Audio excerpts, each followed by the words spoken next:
is a secret Alabama fan. So for those of you that relate and are Alabama fans, just make sure that anytime you see Liz, you make sure you scream Roll Tide. So with that, I think Matt's going to start us off, so I'll hand it over to Matt. Appreciate it. Let me go ahead and should I put it up here, or is that going to create feedback? You're good. Yeah, you should be good. I can do that. Okay. I'll just do this. I don't know how I can deal with technology. It's amazing that you guys trust me to do this. So thank you guys so much for having us out here today.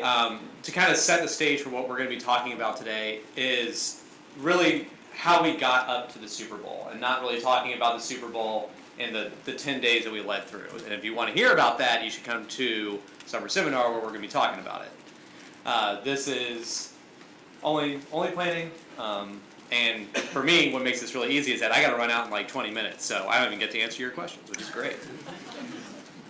Before I start, let me kind of ask a question.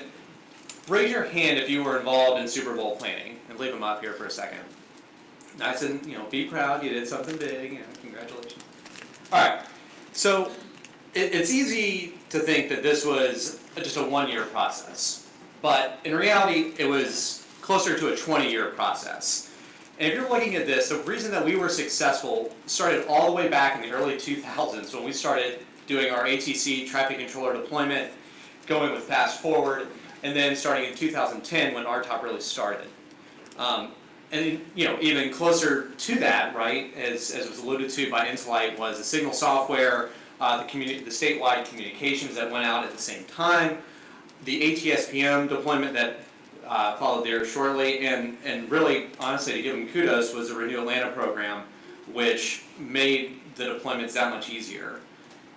And right up, as we were kind of getting close to this, were these four big major events, well, one of them obviously being the Super Bowl, but it all started with the 85 collapse, and that one obviously has a special place in my heart because that was like the first day of my job.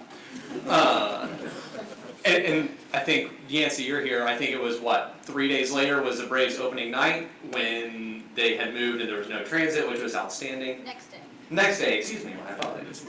And so both of those situations, back to back, gave us an opportunity, and we'll look at it as an opportunity, to prove the strength of using traffic signals themselves rather than the old method of having a police officer sit in an intersection and flag people through. This gave us an opportunity to say, here's this bird's eye view, we can control everything at once, let us show you how to do it. And in one case, with the Braves, they were very proactive, and I think that Yancey can speak a lot more to that than I can, because he lived it and continues to live it on a day-to-day basis. But they reached out to traffic engineers and said, we need some help. On the flip side, when the bridge collapsed, everyone just kind of threw up their arms and said, oh my gosh. And to that, I will always have the utmost gratitude for the City of Atlanta's police department, because they came to us and said, what can we do to help? And that was the first time that we ever really had a face-to-face conversation about how signals and how police officers can interact. And that kind of got that ball rolling. And then shortly thereafter, and by shortly thereafter I mean 3 weeks, we were starting to talk about college football championship and how we were going to deal with that whole mess. So taking a look at this program timeline, and there's a few honestly that I forgot to put on here, including the ITS maintenance contracts that were here, all the timing contracts that were before RTOP even existed. So let's try that again. For everyone that has basically been traffic engineering for the last 20 years, can you please raise your hand? How are people still not raising their hand? All right, the point is, you all contributed to this, and that's not me just like trying to make you feel good. That's honest truth. We could not have gotten here without the people in this room.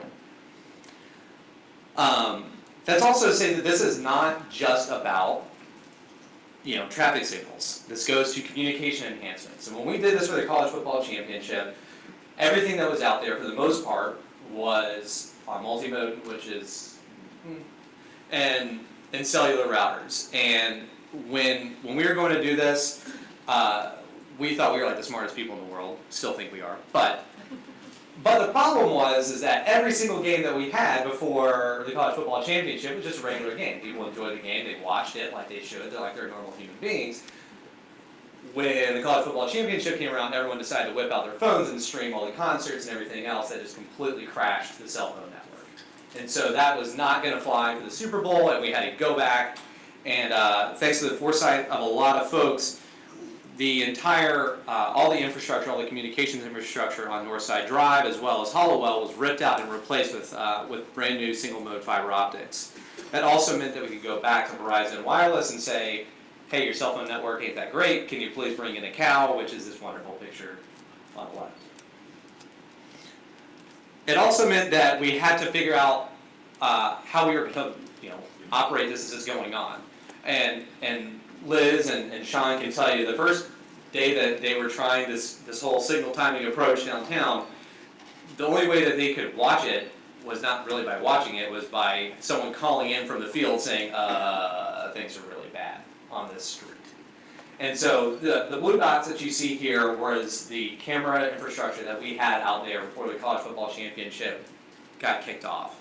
And again, my hat goes off, and have a lot of appreciation for Renew Atlanta for being able to partner with them to make it possible to get new surveillance pushed out. And so these orange dots that you see up here were the ones that we were able to, the new cameras that we were able to get posted before college football championship.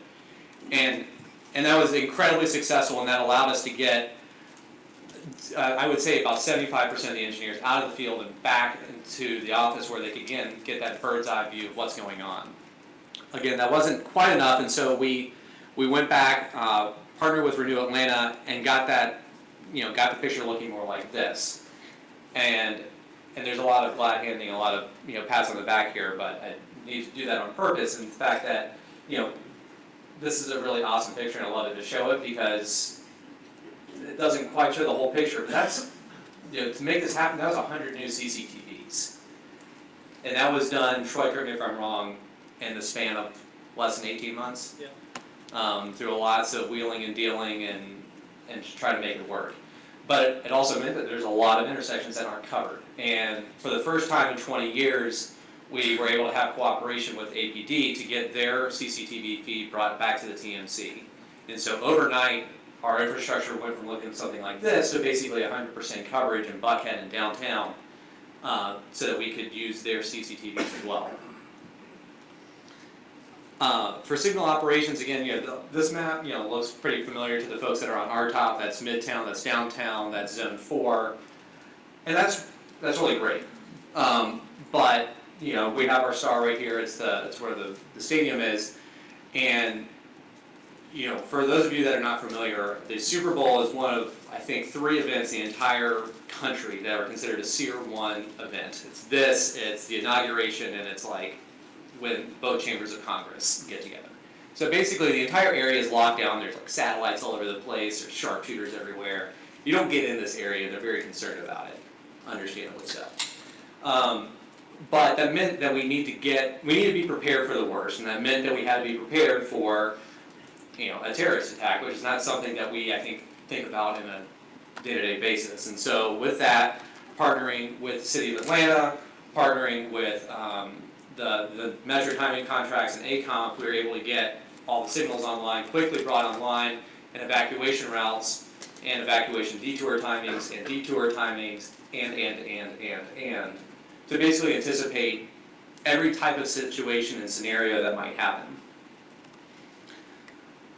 So I'm sure you guys have seen this graph. We love to talk about ITSGA. That's like our favorite thing in the world. I think that's all me and Alan talk about. With the exception of Super Bowl, and tell you how smart we are. And this is really great. I mean, this is very helpful. When we were coordinating and doing college football championship, this was how we were tracking performance, and we felt very smart about it. Still feel pretty good about it. But it meant that I had to go to every single intersection, and I had to see what was going on, and I had to get yelled at by APD saying that I didn't know what I was doing, which we didn't.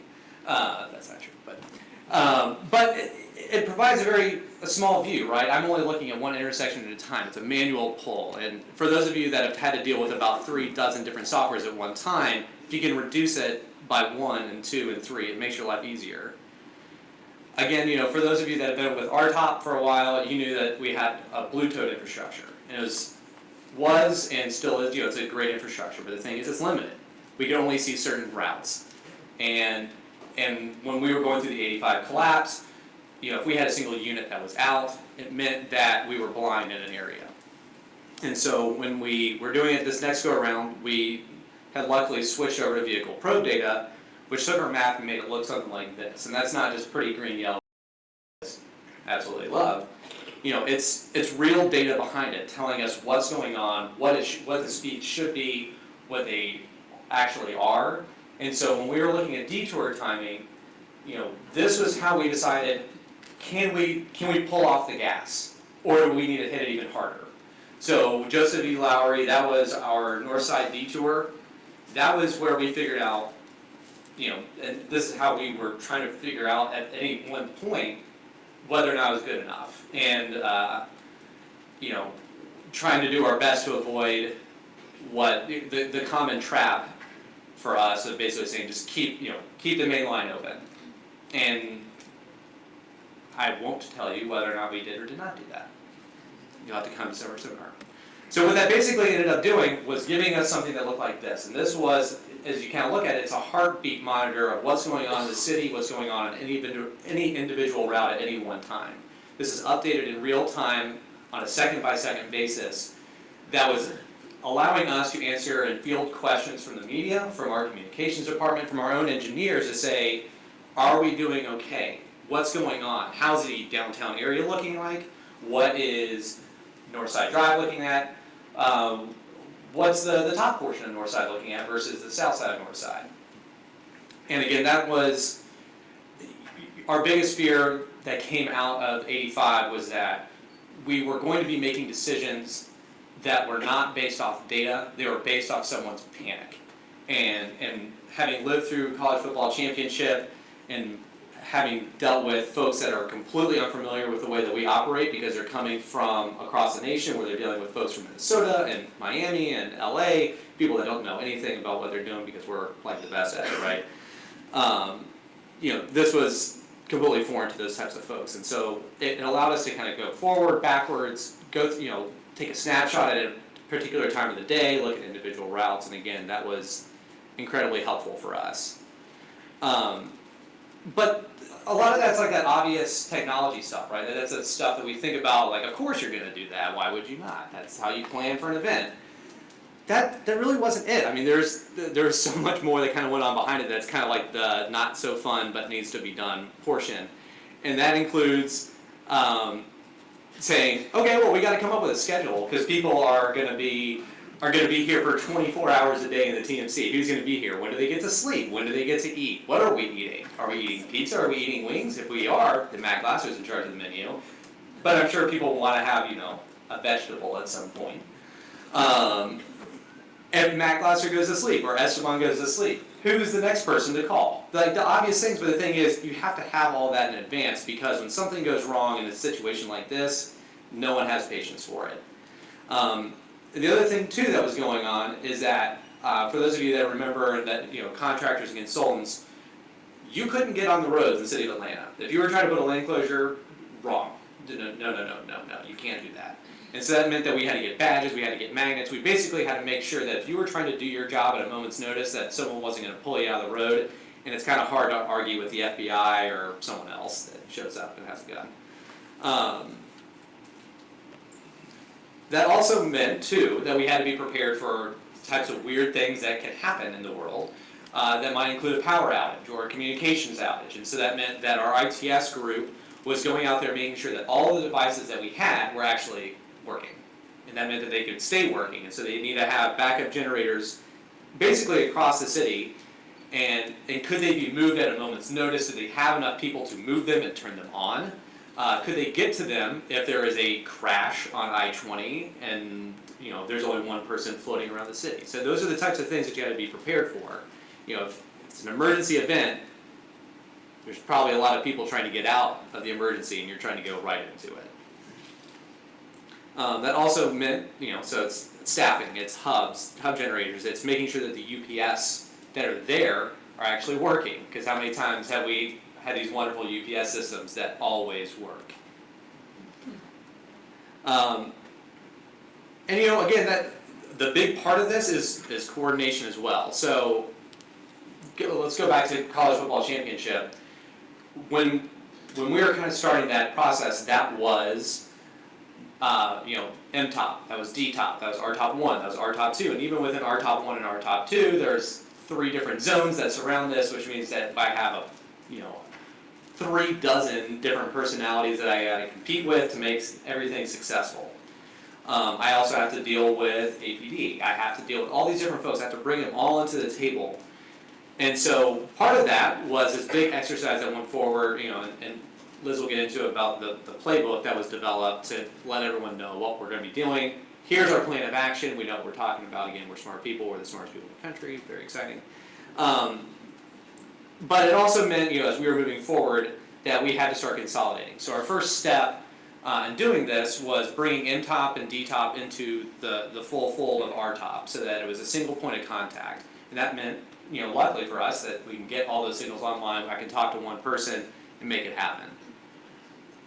But you'll notice that this map still has a bunch of colors on it. It's not just orange. I got red, I got green, I got yellow. And so moving forward for the Super Bowl, that wasn't going to quite cut it. And so we needed to talk about all these disparate people that weren't just the Super Bowl ops team. And it was emergency operations, it's IT, it's HERO, it's the TMT operations floor, it's district staff, it's GDOT communications, it's City of Atlanta communications, it's APD. It's R-top 1, it's R-top 2. How do we make all that happen? And so what that ends up turning into is, this is how it's going to work. And we're going to remind everyone every single day of the week, every single hour of the week, that when it comes time for the Super Bowl, you report to the ops team. I don't care if you're higher or lower than us, this is the way that it works, and that needs to be clear. And so as a result, it turns our map like this. Everyone knows full well that when the ops team makes a call, the call has been made, it's done, it's over, we're moving forward. So now we're in great shape, right? We have all these wonderful people reporting up to the ops team, we have GDOT emergency operations, but again, we have a bunch of other folks that are outside of the agency. And so, this is how it ends up looking, right? So we start having the conversations with City of Atlanta, DPW, to say, again, hey, we know that you're a separate agency, we know that you do your own thing, but for this 1 week, we need this to work this way. And having those communications and having that up front was incredibly important. It also meant that we needed to be working with State Patrol. It meant that we needed to be working with APD. And in that case, we were co-equal, right?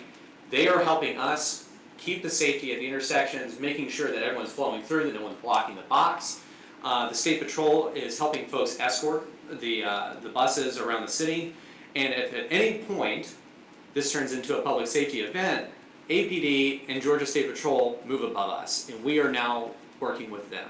If it turns into a snow emergency, which was a huge concern, emergency operations of the department is now the front man on it, and we are in support of them. If it turns into, I don't know, a terrorist event, well, again, they're in the org chart, and they were there, and we met with them, and we talked to them, and made this very clear to everyone that at the end of the day, Homeland Security gets the final call on anything. So, going back a few steps, right, and saying like all the silly things that kind of have to be done, probably the silliest of things that have to be done is a seating chart. So it's like planning for a wedding, except for the Super Bowl. And you have to make sure that crazy Uncle Kevin isn't sitting next to your wife, or that anything bad's going to happen. And so you have to sit there and make this all work. And then you also have to assume that what you're doing on a day-to-day basis is also going to work at a moment's notice if this turns into an emergency. And so while you can't quite see the names on there were very little shifts that happened, and it's a little art. That's exactly what it is. Of trying to make sure that everyone is happy with where they're sitting, because the commissioner and the Secret Service and the chief engineer might be coming in the next day, which they did when the governor showed up and decided to take a tour in the middle of bus routing. It's also, some silly things too, right? So you see this, the consultant lead, that's where Sean and Mike Blanchett were hanging out during this, and they're in the middle of the room. Well, they were about 10 feet away from APD, and they were about 10 feet away from Georgia State Patrol. And moving them over there is a note that was kind of figured out as we were going through, is do they need to be listening Do they need to be closer? Do they need to be hearing what's going on while it's going on? So with that, without saying whether or not that was successful or whether or not that blew up in our face, I will hand it off to Liz, and I'm going to scurry out of here. So I appreciate it. For seminars, so we can tell you whether or not we actually did this well.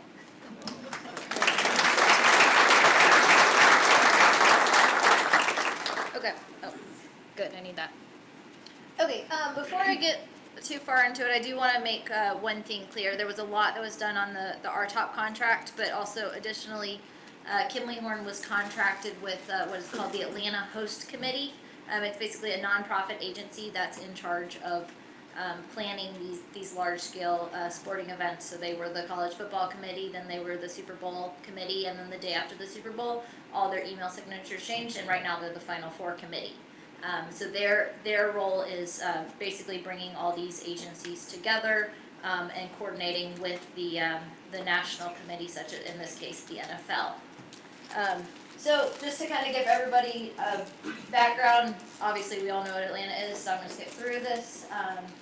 But just giving everybody context for the area, Mercedes-Benz Stadium, right next to Georgia World Congress Center. You've got what is now State Farm Arena, not Phillips Arena, right next door. Centennial Olympic Park, really close by. And I'll point to this later, but there's a 6-lane highway that basically runs up right against the stadium. Very important. So you guys, most of you have seen Sean Coleman present and drill this into your heads, everything that we did getting here, so I'm not going to spend too much time on it. But back in 2017, through Central Atlanta Progress, we worked on what is called the Special Events Playbook. They really just wanted to rethink how special event planning was done in the area.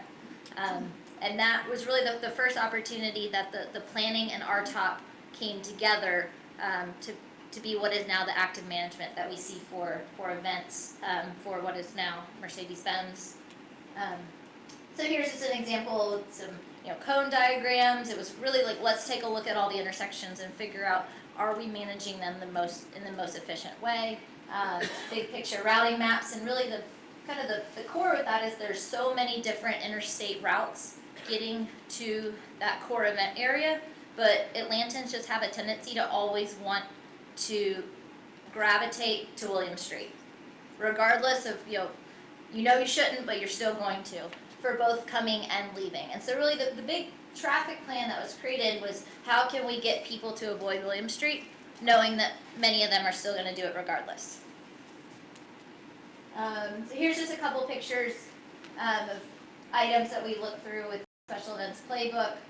The top right, we've got an officer facilitating pedestrian crossing. Really the biggest thing was getting the Atlanta Police Department and GWCC police, who operate the majority of the traffic for Mercedes-Benz, getting them to trust the signals.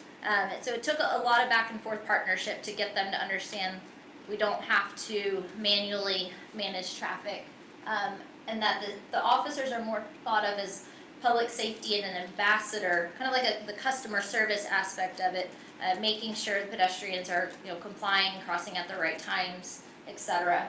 Doesn't always go perfectly, but it's far better than say 3 years ago.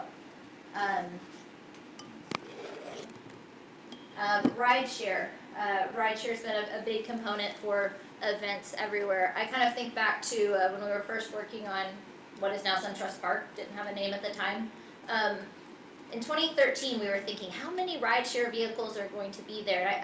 I think we were planning on maybe having about 10 spaces for the rideshare vehicles to pull into. This is just something that is just, grown over time and isn't going anywhere. But it becomes a tension getting rideshare vehicles in when most of the traffic after event is trying to get out, and finding that place for them to exist, but still allowing the other vehicles to get around. Let's see, Waze. We started working with Waze to actually go in and pre-program most of the closures that would be in place by the police department. So there's standard closures, there's contraflowing a road, so let's make sure Waze isn't trying to direct anybody the opposite direction. And there's also an item called time-based turn restrictions. So if you're at an intersection and you see the sign where you can't turn left, between 4 and 6 or something like that. If Waze is programmed correctly, it's not going to route you to make that turn. We use that technology to kind of think a step further and say, okay, we're trying to push people out on these routes. We're trying to get everyone away from the stadium. I'm mostly focusing on egress here. So there's certain intersections where the turn is actually physically restricted by police, but then there's other locations where we're like, it's not in your best interest to turn there. It's better for the overall traffic plan if you just keep going. So we went in and had Waze set up those restrictions. So the driver can't see it. They can't see, oh, it's telling me I can't turn there. It's just the algorithm isn't going to route them in that direction. And we've all become very reliant on our phones. And if Waze tells me to go straight, I'm going to keep going straight. I think that was it for Waze. Okay. Oops. So going through the season, really the 2017 season was the fine tuning. It started off with, honestly, the signal timing is, let's build some timing plans, and almost like a set it and forget it. We did some active management for a couple of games, really to fine tune it, and then there was a lot of momentum behind it, and that's when the RTOP program started to take that on. But really it was all leading up to the big event, which was the college football championship at the time. And so throughout the course of that year, there was about 20 events, Falcons, United, there were some concerts, the Chick-fil-A kickoff game, SEC championship. I think that was the year that Auburn lost. War Eagle, I am not a Bama fan. So throughout the playbook, we created a standard operating procedure, just kind of the guidelines to help. It's really a large group of traffic engineers throughout RTOP to, at the time it was DTOP, to manage these events and do it well. Some of it is called the easy button, which I'm not very good at operating those, so don't ask me questions on that. Alright, so going through the game, great partnerships, and really if we didn't have that season together to get a level of synergy with some of the different organizations, the Super Bowl would have been a lot harder. Okay, I will point out that prior to coming up with the new system of letting the signals operate, back with the old Georgia Dome, they were putting plenty of intersections in flash. The police staffing was about double what it is now, and we were seeing about a 3-hour egress, and now it's down to about a 1.5-hour time frame for a large event. Okay, so finally, getting into Super Bowl. Alright, so first, before I get started with the Super Bowl, I just want to make it clear that this was not a football game that we were planning for. I think I initially thought, so it's Super Bowl Sunday, when the Super Bowl's not in your city, that's the event you think about. But really, this is a full 10-day period of time of leading up to a bunch of different events. It's really, it's a lot more than just one Sunday. So we got started about around April of last year. So we were contracted with the Atlanta Host Committee. We started coordinating with them. The NFL, SP Plus is the NFL's transport company, which at first we weren't really sure what that meant. This is gonna sound bad. They're a bus company that handles logistics. So we quickly realized that we brought separate skill sets here and were able to have a pretty good partnership together. APD, the Georgia World Congress Center. So like I mentioned, Georgia World Congress Center officers typically run a standard Mercedes-Benz traffic plan. However, with the level of security required for the Super Bowl, the entire GWCC police force was on security detail, and so at that point we had to pull in APD to fully run the traffic plan. So that was a little bit of the education of getting a new police force up to speed on what had been going on, but then also knowing that honestly is a completely separate plan. City of Atlanta, both DPW and Renew were involved, and then of course GDOT. So Matt from the RTOP side, and then also on the planning side, we worked a lot with District 7, particularly Paul Denard. All right, and then so we, leading up to the Super Bowl, we had quarterly or so, or sometimes every other month, meetings with the NFL. we hosted a monthly local meeting to have all the agencies come together and understand what others were doing and at what point we were at the planning. And then by December, we needed to get together every single week, from December all the way up through game day. And then in late January, it was we were together every single day, Saturday and Sunday included. It was really a fun time. I'm not being sarcastic. So here's an image that was provided on the NFL website to orient some fans to where some of the different activities were going on. The red that you see is the secure perimeter. So as Matt alluded, this is a SEER 1 event, meaning Department of Homeland Security required a secured perimeter around at a minimum of, I believe it was 300 feet, a 300-foot radius around the outside of the building. So like I mentioned before, we have a major state road that is only a couple hundred feet from the edge of the building. So we quickly realized that Department of Homeland Security's requirement would mean that Northside Drive would need to be closed. That was a little scary, but we worked with the NFL and their other partners to figure out what time frame do we need to close it for. Because this secure perimeter, got a picture, I'll skip to it. There we go, just so you can see it. The secure perimeter, it's basically 2 sets of jersey barriers with a 8-foot tall chain link fence on top of it. So there's obviously the logistics of, for a perimeter that large, it actually took several weeks to build. So obviously we were able to coordinate the key locations. You gotta build that last. So it was agreed upon that they would not actually close Northside Drive until later in the day on Saturday, where they would go in and build the last chunks of that perimeter to minimize the amount of time that Northside Drive had to be closed. Same thing with MLK by the stadium was closed for a period of time and had a detour. Okay, so this map here, just to give you a little bit of context, that Atlanta was kind of a different type of Super Bowl than the NFL had been used to recently, in the sense that, let's see if I can figure out how to make it, okay. We have the game in Mercedes-Benz. Super Bowl experience is basically kind of like the big fan fest that went on for 10 days. That occurred in Georgia World Congress Center. Super Bowl LIII, free set of concerts that were sponsored by the host committee, occurred in Centennial Olympic Park, right there. The AFC team, which in all the planning, we did not know who the teams were going to be. We knew the conferences. The AFC was in downtown. The NFC team was up in Buckhead. So really, there was so much activity occurring within a 1-mile radius that it presented some challenges. So just to put it into perspective, the Super Bowl the year before was in Minneapolis, so that'll be Super Bowl 52. The game, obviously downtown, they had Super Bowl LIII downtown. Both teams stayed all the way down by the Mall of America, which has a nice light rail connection. So it was about 9 miles away.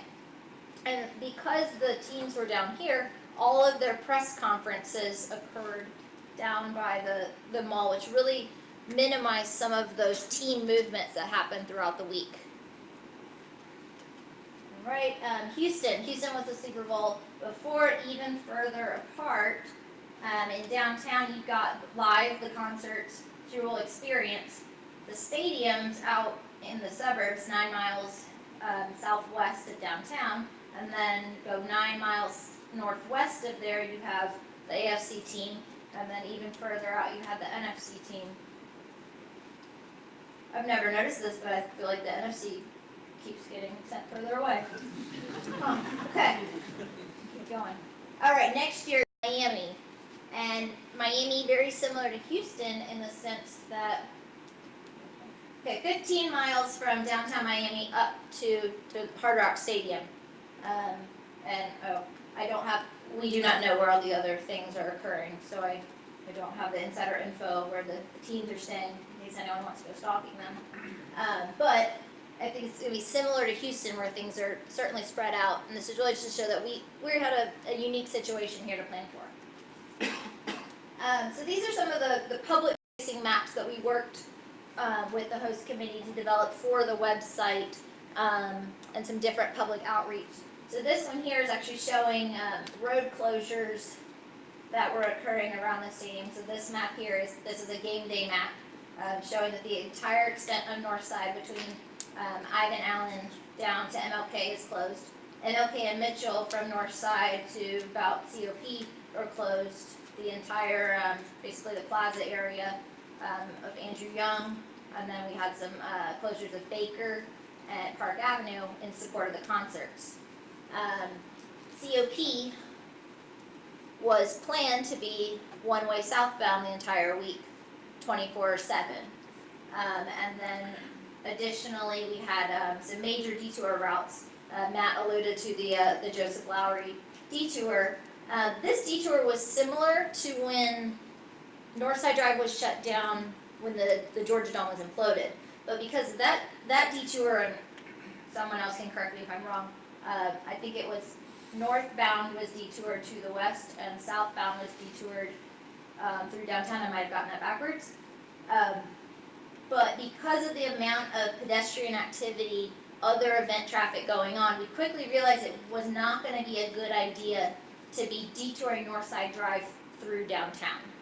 And so we really had to figure out, could Lowry and some of those other streets over on the west side of the stadium, could they handle the amount of traffic that would have to be detoured from Northside Drive, and could we get public messaging out to get people to understand, just avoid that route. Maybe, essentially the connector kind of became a detour route.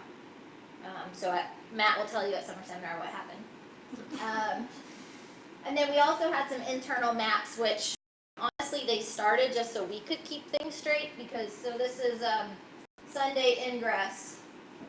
So we have the closures that I mentioned.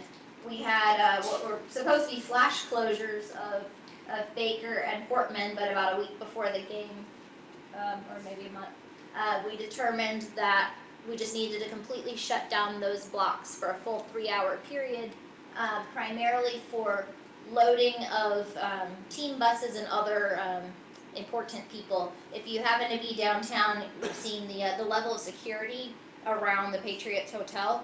Anytime the bus would come up, letting some of the secrets out, but anytime the bus would come up, there were these large automatic weapons that would just keep pedestrians from crowding around the buses.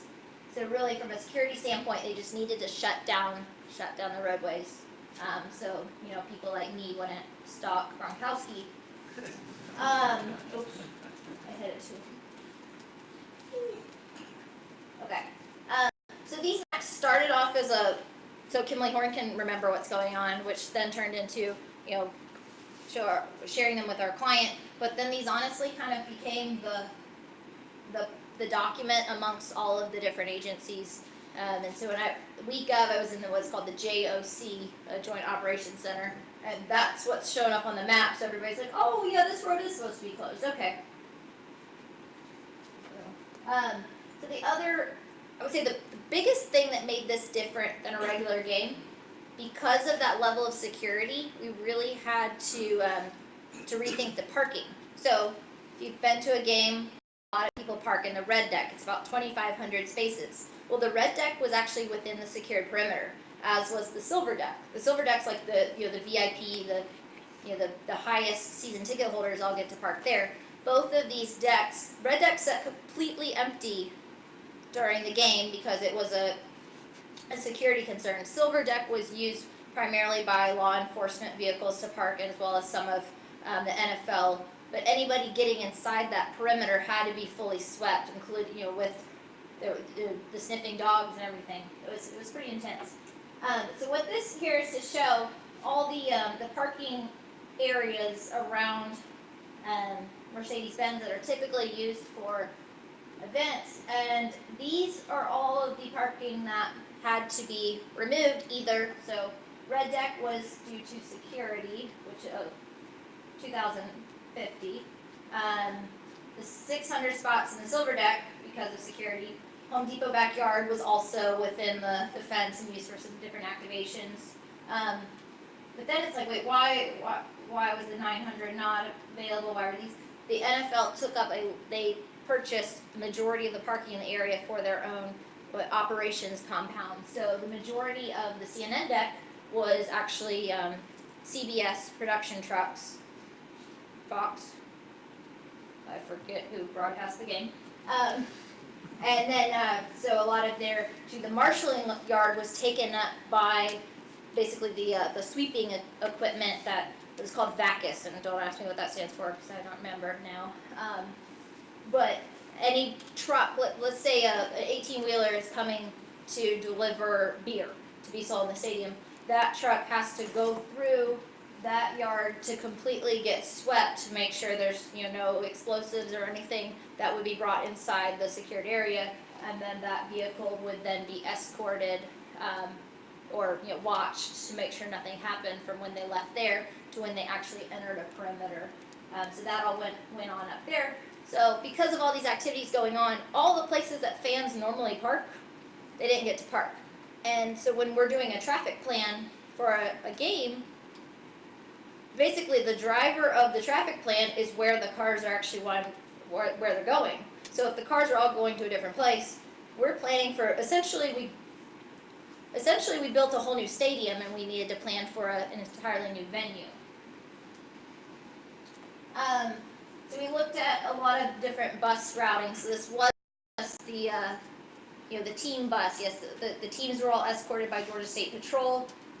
Really the biggest shock to me with the Super Bowl is that nobody walks, and shouldn't say nobody, but the clientele that comes to the Super Bowl, these are people paying a lot of money, and a lot of the attendees are a sponsor. So if you watch the game, there's all there's the Budweiser, the Pepsi, all those different organizations that buy Super Bowl commercials and are big NFL sponsors. They all get a large block of tickets to the game, and so most of their attendees are their CEOs. So it was a week of time where so many different business executives were in Atlanta, and all of these organizations have chartered buses to bring their people to and from, even the ones that were staying less than a mile away. Fortunately, the weather was nice. I'm breaking the rules, Matt said we weren't talking about what happened day of. But so we had to plan for basically 500 buses, and then also it's where do the buses park? It's not just how do they all get through the traffic. So we worked with SP Plus to help them come up with some strategic routes, because it's which corridors do we have control over. Obviously, the RTOP program, not every corridor in Metro Atlanta can be actively managed. So it's let's get the buses and let's get the different traffic on the routes that we have control over, or let's pair that with the road closures we know are going to occur to make sure the buses are all on the most effective path. So that was a fun little exercise leading up to the game. This was where we actually made a decision last minute. I don't remember what this got off the phone. So ride share. This was you'll find out later how it went, but it was a really big push and pull of how do we plan for this? Do we just give them a big area, or do we just tell them not to exist? At one point, the NFL and SP Plus wanted to encourage all the rideshare to get on MARTA after the game, and they were going to have designated MARTA stations around the city that you would then ride to, and then you would get in your rideshare vehicle there. We wanted to support that, but we felt like we needed to have additional options, and really the local partners here in the city just weren't comfortable with just sending people out to figure it out.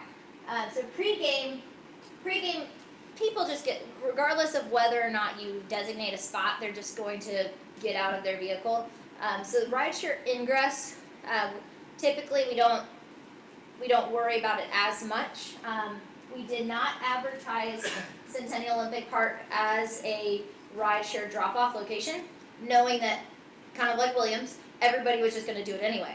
So the NFL was really adamant about we need to encourage rideshare drop-off to occur in the yellow lot up by the intersection of North Side of Ivan Allen. And really their reason for that is around their secure perimeter, they have a lot of different entries, and they were very concerned that the entries all around kind of the COP Marietta area, those entries were going to be overwhelmed with too many fans. So the goal was, well, let's trick the fans to go get dropped off over there so we can spread the crowds out a little bit. And then on post game, this was kind of the big argument leading up to it. We really didn't come up with a resolution until 2 or 3 weeks before the game. But we worked with both rideshare companies, Uber and Lyft. Actually, it worked in our favor that the NFL decided not to have a sponsor. So neither organization was a sponsor of the Super Bowl, so we didn't have to give one preferential treatment over the other. But the NFL asked that both of them would create what is called a geofence. So essentially you leave the stadium and you're immediately outside and you try to call a rideshare and the app won't let you. The app directs you to keep walking. So we set up a geofence and encouraged everybody to walk east towards downtown. And so once they hit Ted Turner Drive, a couple blocks over, their apps would be able to work. So that was kind of the rideshare plan, but it wasn't telling everybody to do that. It's do that or take MARTA.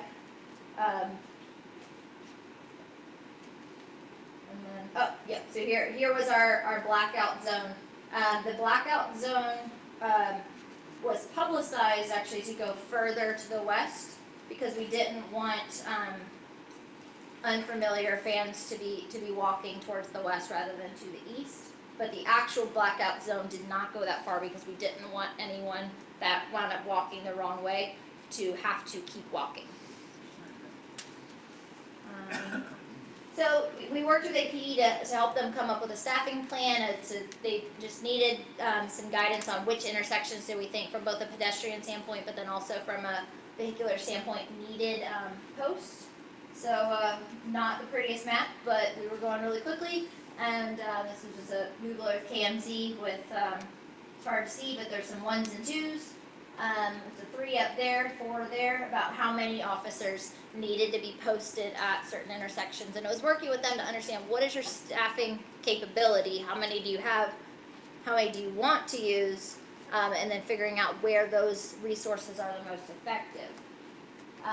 We also did a VMB plan. It was actually part of the Super Bowl bid that the host committee would provide 60 VMBs. Honestly, once we got down to it, it felt a little bit like overkill, but we had to find a place for all 60 because that was what was promised to the NFL.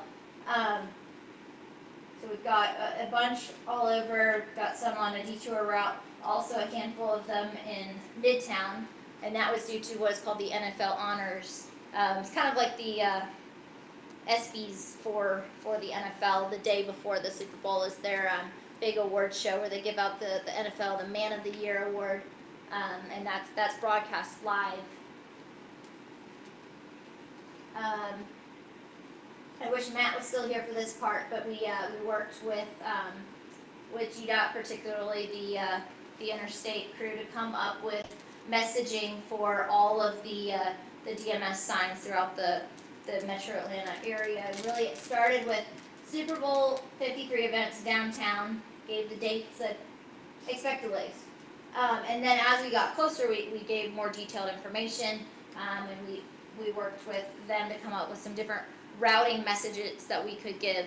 But really, we just wanted to make sure everybody in Metro Atlanta knew that traffic might be bad, and maybe you should make different plans if you're not traveling down there for an event.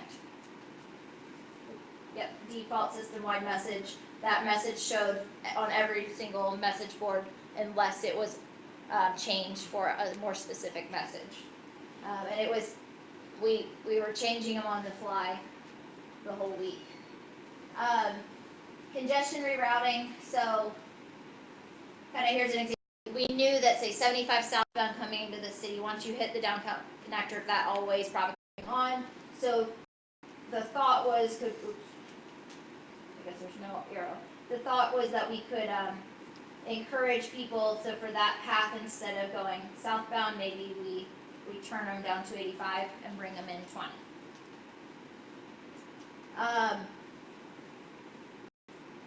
Okay, there's a lot going on here. This goes back to the RTOP side.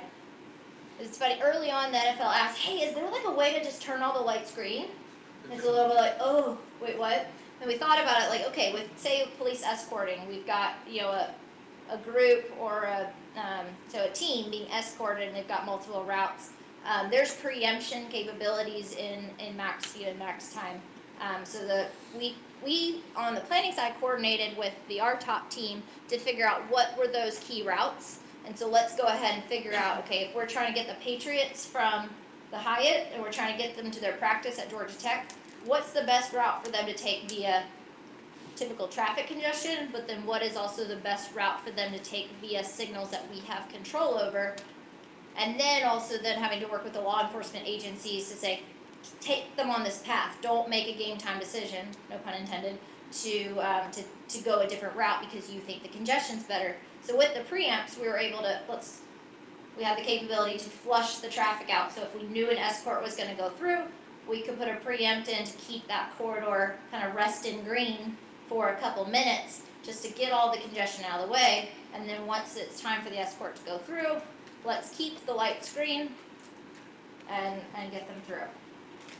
So they set up what we called action sets in MaxView, preamp flushes, and they became the easy buttons. And it was really as we got closer, we were able to figure out exactly what we needed, and maybe you can create an action set that's multiple different turns to where it becomes easier for the operators in the moment watching the cameras. Yes, we've got to send people that direction. And then really we looked at the whole week, timing plans, so there's the weekday, there's the day of game, and really the thought is let's just keep the plan simple and not overcomplicate it, so it's easy for everybody to get on the same page. I don't know how well we did at keeping it simple, but and then we created a playbook just for traffic operations. It had all the different contacts, it had all the names of the different action sets, all the maps. There were about 50 copies, and we hosted a training.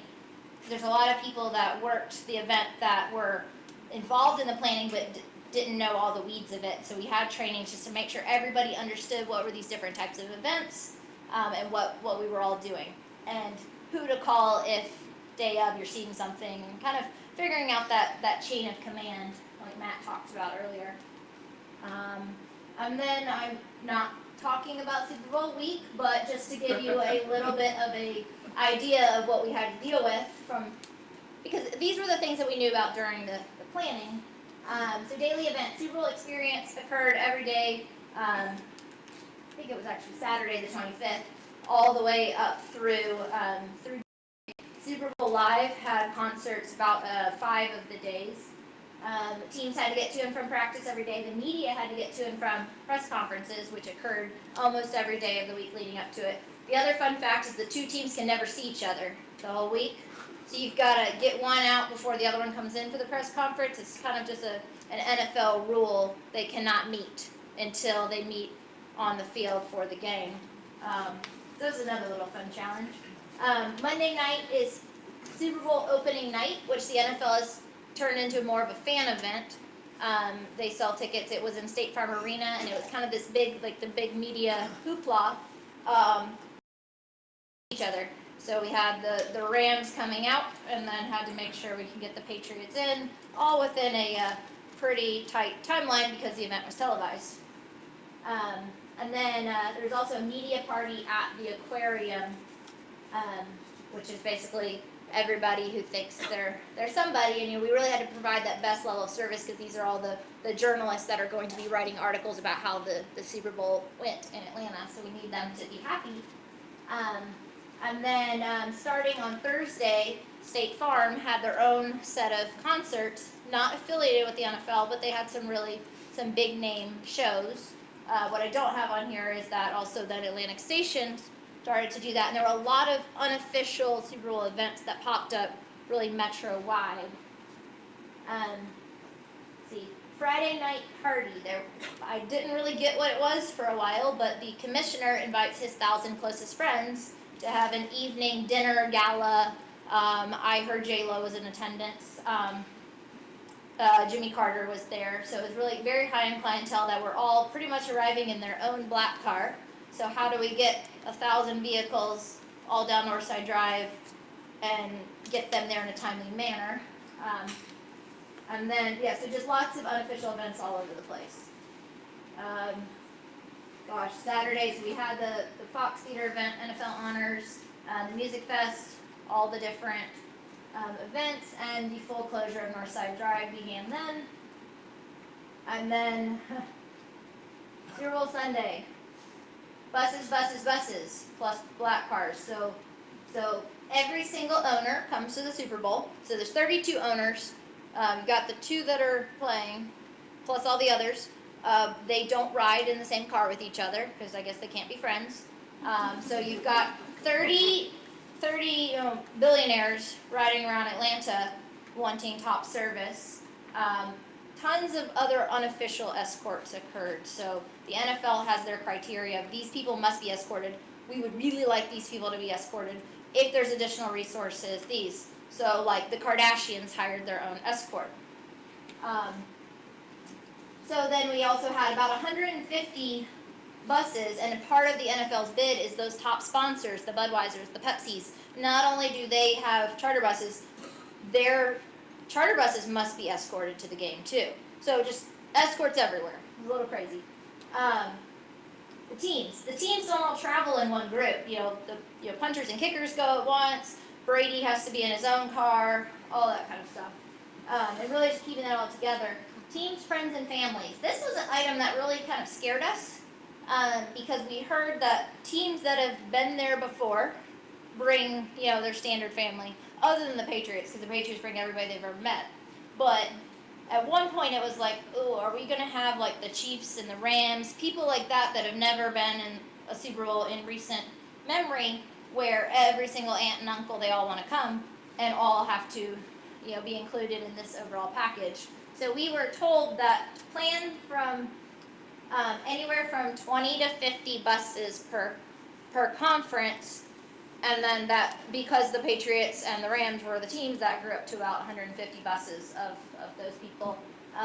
Media, stadium support, NFL staff, the pregame and halftime talent. Now, if you've never noticed that there's like a lot of usually children on the field during a halftime show, they all have to be brought in. Fortunately, they're school buses and not the other big buses. But so it's how do we make sure, we can't get them there too early, but we have to get them there, because if they're delayed, then, halftime has to go on. So that was a whole nother challenge in itself. And then those buses all have to move around, because they can't just park by the stadium. They all have to move around empty and come back after everybody else has been dropped off and sit there and stage and take everybody home later. So, pedestrians, spectator parking, rideshare, honestly, those in the planning didn't seem nearly as scary as all of these amounts of buses coming through. So, with that, thank you. The Super Bowl is over. So I'll take any questions. I feel like I was probably pretty chatty. Email Matt if you have questions for him. Does anybody have any questions? That's okay if you don't. Yes. Well, 2 questions. One was, I don't think I need that. 2 questions. One, what do you think the ground zero was? I know what it was, but I wondered what your opinion was with regard to traffic, pedestrians, buses, concerts, the intersection that was most impacted. A, and B, Okay. will you be making a presentation for the Hard Rock Super Bowl in Miami? I hope so, Present that this second one. information. Did everyone get a question?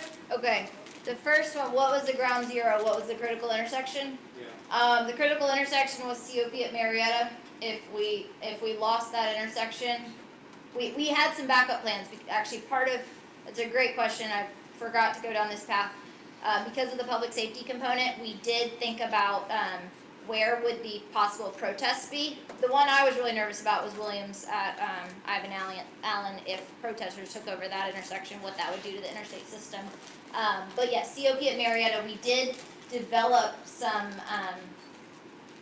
alternative routing plans to give to the NFL. Basically, that was the pinch point. If we lost that intersection, we wouldn't be able to get all of the buses through. So we gave them the crazy back-in way that we're fortunate we didn't have to use.